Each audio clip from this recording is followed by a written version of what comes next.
재구성에서는 남겨진 자들의 유산 상속 전쟁에 대한 이야기입니다. 무려 90억의 재산을 남기고 사망한 남성. 이 남성에게는 이 전처 사이에서 낳은 자녀 3명과 또 재혼한 두 번째 아내가 있었습니다. 남성이 숨진 이후 남겨진 90억의 유산을 놓고 전처의 자녀들과 두 번째 아내의 이른바 상속 전쟁이 벌어집니다. 이런 상속 다툼이 벌어지면 누가 가장 상속을 많이 받는지 또 어떤 기준으로 정해지는지 궁금한데요.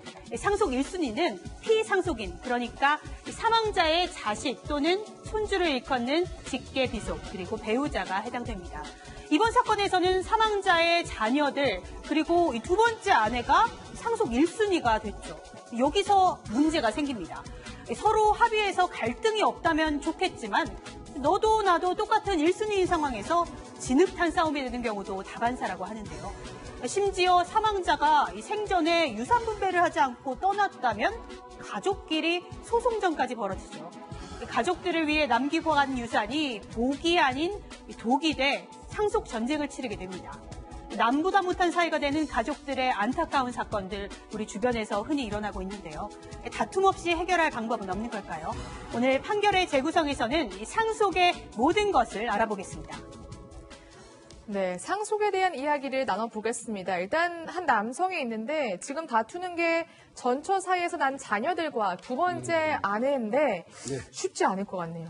네, 일단 이제 이분의 상황을 좀 말씀드리면요. 네. 이 남성분은 1945년생이니까 뭐 연세가 좀 드신 분이에요. 네.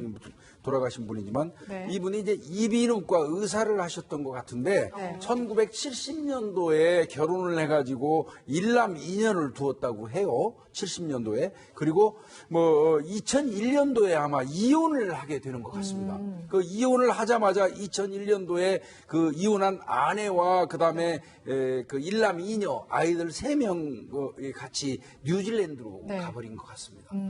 그러니까 이제 헤어진 상태에서 이 남성 혼자 있다가 약 2년 뒤에 12살 연하의 그 여성을 만나게 됩니다. 네. 그래서 재혼을 했는데 네. 이제 거기 슬하에는 자녀가 없어요. 네. 그런 상황에서 쭉 지나고 있다가 약 5년 정도 흐른 2008년경에 이 남성이 아마 신장에 이상이 오는 것 같습니다. 오. 그래서 누군가로부터 신장을 이식받는 게 맞는데 네. 신장을 줄 사람은 아무래도 가족밖에 없겠죠. 네. 자녀들. 그러니까 아마 뉴질랜드 쪽에다 연락을 해가지고 아빠가 이러이러한 상황인데 니네들 나한테 신장 줄 수 있겠니 하고 네. 물어봤던 것 같고요. 야속하게도 거절을 당합니다. 자녀들이요? 네, 자녀들이 거절을 했고 사실상 자녀들은 뭐 전화 통화에서부터 시작해서 아버지하고는 거의 별리된 생활을 한 걸로 보입니다. 그러던 중에 이제 극단적으로 아주 뭐 결국은 줄 사람이 없다 보니까 네. 12살 연하 그 재혼한 여성 있지 않습니까? 그 여성으로부터 신장을 하나 받아가지고 이식을 했어요. 그렇군요. 그러니까 재혼한 이 여성 같은 경우는 뭐 특별히 이 남성에게 기여한 것도 많은 것이죠. 그렇군요. 근데 이렇게 상속 분쟁이 난 거 보면 이 남성이 남긴 재산이 상당한가 봐요. 네, 이제 뭐 재산도 상당하고요. 네. 이제 상속 문제가 불거질 수 있는 대단히 적합한 어떤 조건을 가지고 있다 이렇게 봅니다. 아까 이제 그 상속인이 그 전체 자녀 3명하고 재혼한 아내하고 4명이 되는데 지금 이제 이분이 아까 그 의사였다고 그러지 않았습니까? 네. 그래서 이제 이분의 재산을 보게 되니까 서울에 있는 서초구 소재 아파트 그리고 용산에 있는 그 토지 그래서 이제 부산 해운대구에 있는 그 토지 해가지고 부동산이 총 10건 네. 그래서 총 70억 정도가 네. 된다라고 하고요. 그리고 예금, 보험, 주식을 합해가지고 20억이 되니까 총 90억이 되겠죠. 예, 거기다가 이제 임대차 보증금은 이제 반환 채무를 해야 되니까 한 9억을 뺀다 하더라도 적어도 80억 이상의 굉장히 많은 재산을 남기고 이분이 돌아가셨기 때문에 여러 가지 어떤 상속적인 문제가 발생될 수 있는 그런 여건이 형성이 됐다 이렇게 보는 것이죠. 네, 유산만 90억 원, 그리고 임대차 보증금 반환 채무 9억 원인데요. 변호사님, 이 경우에는 채무도 그대로 상속이 되는 거죠? 네, 역시나 마찬가지로 채권뿐만 아니라 적극 재산뿐만 아니라 채무도 함께 상속이 되고요. 그래서 만약 이렇게 재산이 빚과 이런 적극적 재산이 얼마 있는지 잘 모르는 경우에는 한정 승인을 해가지고 적극 재산 한도 내에서 상속을 받는다라는 그런 선택을 하는 경우가 많습니다. 그렇군요. 다시 사연으로 돌아가 보겠습니다. 이 남성의 유산이 90억 원이니까요. 가족들 입장에서는 서로 갖겠다 이렇게 분쟁이 난 것 같은데 각자 입장이 어땠습니까? 사실 내가 더 아버지를 잘 모셨다 이러면서 서로의 입장이 너무나 달랐습니다. 먼저 이 남성의 자녀들은 이렇게 이야기를 했습니다. 사실 두 번째 아내가 이 아파트와 이 토지 건물에 이미 증여를 받은 것이 있고 사실 자기네들은 생전에 양육비 외에 특별히 받은 것이 없다 이렇게 주장을 했는데요. 반면에 두 번째 아내는 이렇게 이야기를 했습니다. 남편이 아프거나 나이가 들었을 때도 이 자녀들이 남의 일처럼 여기고 아픈 아버지를 모시지 않았고 나는 15년 동안 같이 살면서 간병도 정성껏 했다. 심지어 자식들도 못하는 신장 이식까지 아낌없이 해주었으므로 그거에 맞는 상응하는 금액을 더 받아야 한다. 이렇게 주장이 아주 팽팽하게 맞섰습니다. 네. 지금 보면 사실 나눌 유산이 많다면 서로 다투지 않고 사이좋게 나누는 게 가장 좋을 것 같은데 법상으로는 쉽지 않나 그렇습니다. 봐요. 법상으로는 배우자니까 이혼한 전처는 못 받으니까 뭐 네. 빠진다 치더라도 현재 배우자니까 1.5. 네. 그다음에 각각 3명의 자녀들한테는 1, 1, 1 이렇게 돌아가는 게 맞거든요. 그래요? 그렇게 공평하게 받으면 되는데 네. 자녀들 쪽에서는 무슨 얘기를 하냐면 조금 전에 서 기자님 설명하신 것처럼 지금 현재 재혼한 아내의 입장에서는 미리 받은 거 있잖냐. 네. 미리 받은 거, 그거 이제 특별 수익이라고 얘기하죠. 네. 그게 있으니까 그거는 빼고 해야 되는 거 아니냐. 이런 얘기고요. 또 현재 아내 입장에서는 무슨 소리냐. 아버지 병들고 돌보고 내가 신장 이식까지 하면서 이 재산 형성에 기여했으니까 기여도를 날 쳐줘야 되는 거다. 이제 이게 그 상충하고 있는 겁니다. 네. 돌아가신 아버지 입장에서 얼마나 지금 땅을 치고 눈물을 흘리겠습니까? 그래서 이제 오히려 이 꼴 저 꼴 안 보고 돌아가시는 게 훨씬 더 마음이 이제 편하실 수가 있는데 그럴까요? 꼭 네. 살아 계실 때는 전혀 문제가 없다가 딱 돌아가시면은 그때부터는 전혀 분위기가 달라지죠. 네. 예, 재산을 많이 남겼다라고 했을 때 그 재산을 상속받을 수 있는 사람이 한 명이라면 전혀 문제가 없는데 네.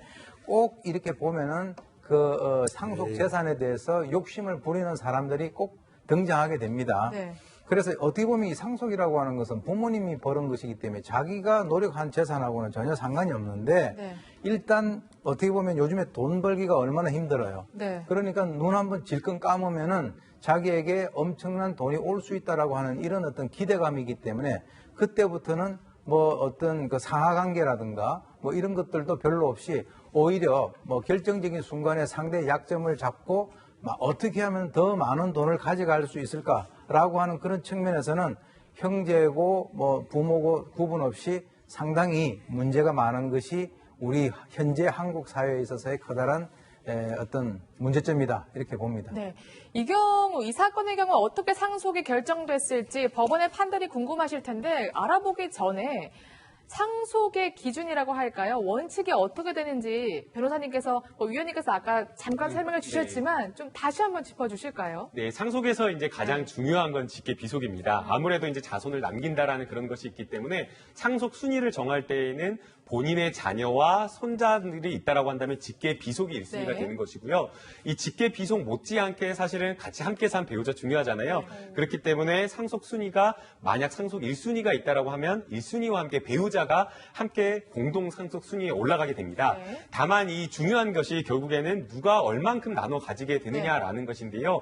직계 비속 같은 경우에는 각각 동등한 비율로 가져가게 되는데 아내 같은 경우에는 함께 산 어떤 그런 동고동락한 것 이러한 것들 우리가 민법에 반영을 해가지고 자녀들이 1이다라고 한다면 이 배우자 같은 경우에는 50%를 가산해가지고 1대1대 뭐 1.5 이런 식으로 비율이 정해지게 됩니다. 그런데 지금 이 사안에서 좀 고려가 되어야 될 게 지금 아내 같은 경우에는 함께 살면서 신장까지 이렇게 나눠주고 이식해주고 또 함께 보살핀 어떤 그런 측면이 있기 때문에 기여도가 좀 인정돼야 된다라고 이야기를 하고 있는 거고요. 또 자녀들 입장에서는 엄마가 뭐 재혼한 아내가 같이 함께 살기는 했지만 미리 이미 상속 재산을 많이 떼어갔기 때문에 그러한 것을 고려하면 오히려 내가 받아야 될 법정 상속분이 침해되었다라고 주장할 수가 있기 때문에 이 부분에서는 이 특별 수익과 기여분을 조금 공평하게 좀 평가를 하는 게 굉장히 중요할 것 같습니다. 아, 그렇군요. 그러니까 상속을 받으러 이제 재판을 하게 되면 특별 수익과 기여분을 기여분. 다 따져서 이렇게 한다는 말씀이시군요. 네. 네. 그렇다면 이 사건은 교수님 어떻게 끝이 났어요? 지금 양쪽이 팽팽한데요. 결국 이제 재판에서 조금씩 네. 양보를 해가지고 합의를 함으로써 이제 조정으로 종결이 됐습니다. 그래서 이제 둘째 아내가 그동안에 있었던 여러 가지 어떤 특별 수익 부분이라든가 기여 부분을 동등한 것으로 이제 해가지고 결국 이제 법정 상속분대로 이 세 자녀는 9분의 2씩 가져가고 네. 그리고 둘째 아내는 9분의 3까지 가져갔는데요. 뭐 처음부터 아예 이렇게 했었으면은 상속 담당 변호사 수임료를 갖다가 안 줘도 됐을 텐데 변호사 되시는 분이 약간 뭐 수입을 올리고 그리고 이제 법정까지 가고 이렇게 뉴스까지 나오고 끝난 것으로 보입니다. 합의가 안 돼서 변호사를 선임했던 것으로 보이고요. 저도 이 사건을 보면서 네. 야, 이 변호사님 참 좋았겠다라는 생각을 했는데요. 네. 사실은 오히려 양보를 하더라도 상당히 가져갈 수 있는 금액이 많아요.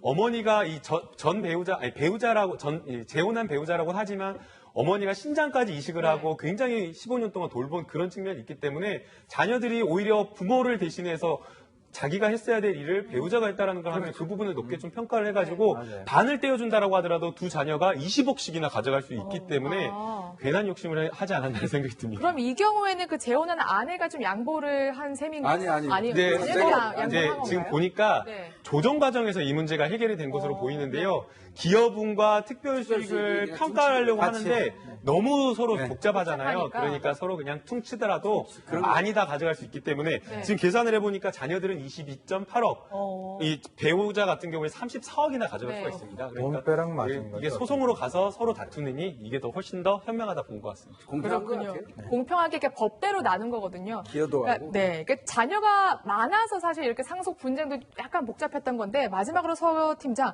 만약에 사망자가 미혼인 경우엔 그러면 자녀도 배우자도 없잖아요. 이 경우에는 어떻게 되는지 간략하게 시청자분들에게 알려드리고 저희가 저는 마무리하도록 이번에 할까요? 상속 공부를 네. 제대로 했는데 네. 예, 자녀가 없으면 결혼을 안 했으면 당연히 자녀도 없고 배우자도 없으니까 이순위 상속인 그러니까 부모 또는 조부모, 외부모가 이순위 상속인이 됩니다. 그런데 만약 이분들도 돌아가셨다면 그 다음 형제 자매가 삼순위 상속인이 되고요. 그마저도 없다면 삼촌, 고모, 이모, 외사촌 그러니까 가까운 가족순으로 상속 순위가 이어진다 이렇게 보시면 될 것 같습니다. 네, 알겠습니다. 뭐 그래도 사실 법적으로 막 따지고 하는 것보다 서로 양보하고 배려하면서 화목하게 사는 게 좋은 것 같습니다. 저희는 60초 후에 돌아오겠습니다.